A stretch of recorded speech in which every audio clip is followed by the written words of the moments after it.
Welcome to Just Stories. We hope you enjoy the story.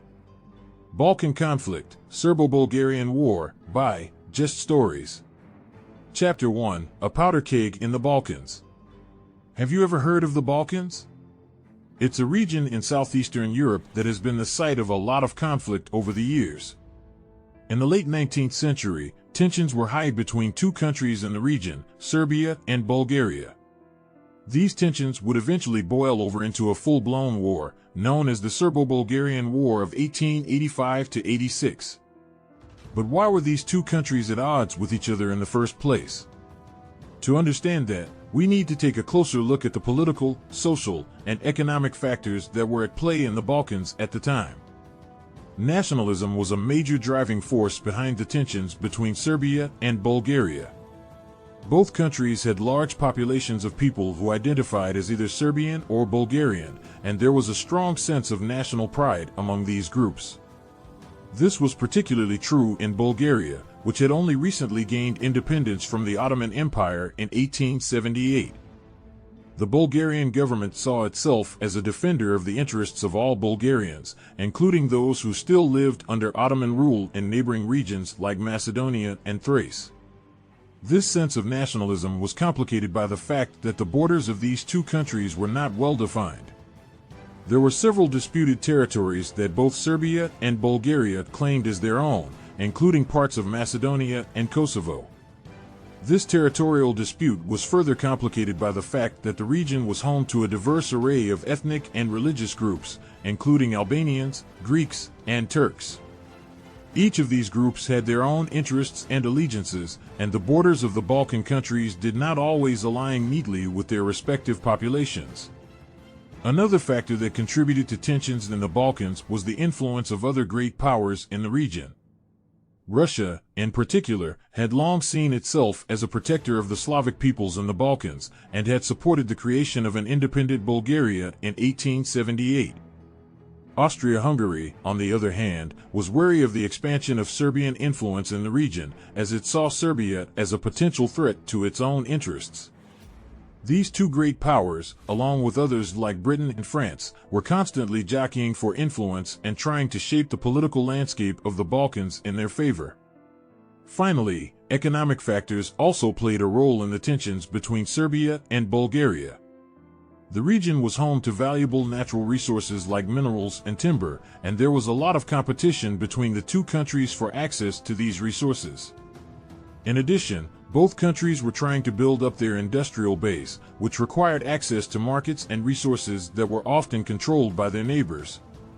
All of these factors, nationalism, territorial disputes, great power influence, and economic competition, combined to create a volatile situation in the Balkans in the late 19th century.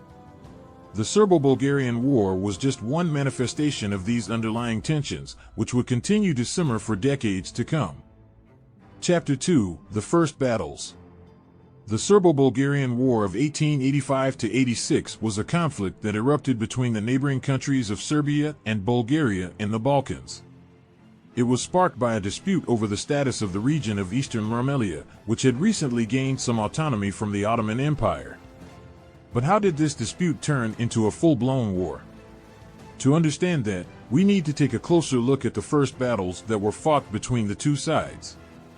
The conflict began in the fall of 1885, when Bulgarian forces moved into Eastern Rumelia and declared it a part of Bulgaria. This move was met with resistance from the Ottoman Empire, which saw Eastern Rumelia as still being under its control.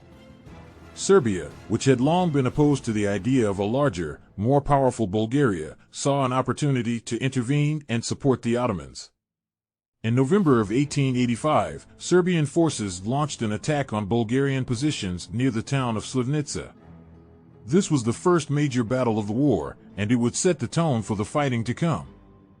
The Serbian forces were well equipped and well trained, but the Bulgarian forces were more numerous and had the advantage of fighting on their home turf. The battle was hard fought, but in the end, the Bulgarians were able to repel the Serbian attack and hold their ground. The fighting continued for several weeks, with both sides trying to gain the upper hand.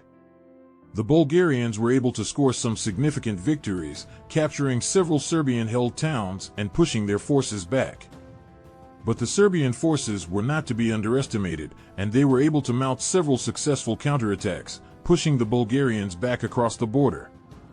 One of the most intense battles of the war took place near the town of Pirot, on the border between Serbia and Bulgaria. The Bulgarian forces had captured the town and were advancing on Serbian positions when the Serbian army launched a surprise attack. The battle was brutal and lasted for several days, with both sides taking heavy casualties. In the end, the Serbian forces were able to regain control of Pirot, but not before suffering significant losses themselves. Throughout the early months of the war, civilians in the region were caught in the crossfire. Many villages and towns were destroyed or damaged in the fighting, and thousands of people were displaced. The war also took a toll on the soldiers who were fighting, with many suffering from injuries, disease, and exhaustion. The first battles of the Serbo-Bulgarian War were marked by intense fighting and high casualties. Both sides were determined to come out on top, and the conflict would continue to escalate in the weeks and months to come. But even as the war raged on, there were efforts being made to find a diplomatic solution to the conflict, as we will explore in the next chapter. Chapter 3: International Intervention. The Serbo-Bulgarian War of 1885–86 was not just a conflict between Serbia and Bulgaria. It was a regional conflict that drew in other great powers, each with their own interests and priorities in the Balkans. As the fighting continued to escalate, there were growing calls for international intervention to try and bring an end to the war. In this chapter, we will explore the diplomatic efforts made by other European powers to mediate a resolution. One of the main powers involved in the conflict was Russia. Russia had traditionally seen itself as a protector of the Slavic peoples in the Balkans, and had supported the creation of an independent Bulgaria in 1878. However, Russia was also concerned about the growing power of Bulgaria, and wanted to ensure that the country did not become too dominant in the region. Russia therefore played a complex role in the conflict, sometimes acting as a mediator between the two sides, and sometimes supporting one side over the other. Austria-Hungary was another major player in the conflict. Austria-Hungary was wary of the expansion of Serbian influence in the region, and saw Serbia as a potential threat to its own interests. Austria-Hungary therefore supported the Bulgarian side in the conflict, hoping to weaken Serbian power and maintain its own dominance in the Balkans. Other great powers, like Britain and France, were also involved in the conflict, although to a lesser extent. These countries had their own strategic interests in the region, and were keen to maintain a balance of power between the various Balkan countries. Efforts at international intervention began almost as soon as the conflict began. The Russian government, in particular, was keen to find a peaceful solution to the conflict. Russian diplomats met with representatives from both Serbia and Bulgaria, and proposed a series of peace terms that would have ended the fighting. However, these proposals were rejected by both sides, who were still determined to achieve a military victory. As the war dragged on, international pressure mounted for a resolution to be reached. The great powers called for a peace conference to be held in Bucharest, Romania, and representatives from Serbia and Bulgaria were invited to attend. The negotiations were tense and difficult, with both sides still unwilling to compromise on their demands. In the end, a peace agreement was reached in March of 1886. The Treaty of Bucharest established a new border between Serbia and Bulgaria, and recognized Bulgaria's control over Eastern Rumelia. The treaty was seen as a victory for Bulgaria, which had achieved its goal of expanding its territory and consolidating its power in the region. International intervention had played a key role in bringing an end to the conflict, although it had not been without its challenges. The great powers had different interests and priorities in the Balkans, and finding a solution that satisfied everyone was not always easy.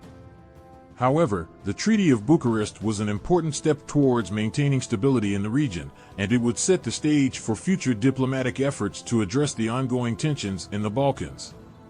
Chapter 4: The Unification Question. One of the key issues at stake in the Serbo-Bulgarian War of 1885–86 was the potential unification of Bulgaria and Eastern Rumelia. Eastern Rumelia was a region that had recently gained some autonomy from the Ottoman Empire, and many Bulgarians saw it as a natural part of a larger Bulgarian state. However, Serbia and other neighboring countries opposed the idea of a larger, more powerful Bulgaria, and there were complex political calculations and negotiations that surrounded the question of unification. At the heart of the issue was the idea of nationalism. Nationalism was a powerful force in the Balkans at the time, and many Bulgarians saw themselves as part of a larger Bulgarian nation that included those living outside the borders of the newly independent country. The idea of a greater Bulgaria was therefore very appealing to many people in the region. However, there were several obstacles to achieving this goal. First and foremost was the opposition of Serbia, which saw a larger Bulgaria as a direct threat to its own interests. Serbia had long been opposed to Bulgarian expansionism and was determined to prevent a unified Bulgarian state from emerging. Other countries in the region, like Greece and Romania, also opposed the idea of a greater Bulgaria, seeing it as a potential threat to their own interests. There were also internal divisions within Bulgaria itself. Not all Bulgarians supported the idea of unification, and there were concerns about how the country would be able to govern such a large and diverse population. There were also concerns about the impact that unification would have on the country's relationship with the Ottoman Empire, which still controlled much of the region. The question of unification came to a head during the Serbo-Bulgarian War. Bulgaria had initially declared its support for Serbian claims to Eastern Rumelia, hoping to win Serbia's support for its own territorial ambitions. However, when it became clear that Serbia was not willing to support Bulgarian expansion, Bulgaria declared Eastern Rumelia a part of Bulgaria and annexed it. This move was not universally popular, even within Bulgaria. Some Bulgarians felt that the country was overreaching and risking a wider conflict with Serbia and other neighboring countries. However, the annexation of Eastern Rumelia was seen by many as a significant victory for Bulgarian nationalism, and it helped to solidify Bulgaria's position as a major power in the region.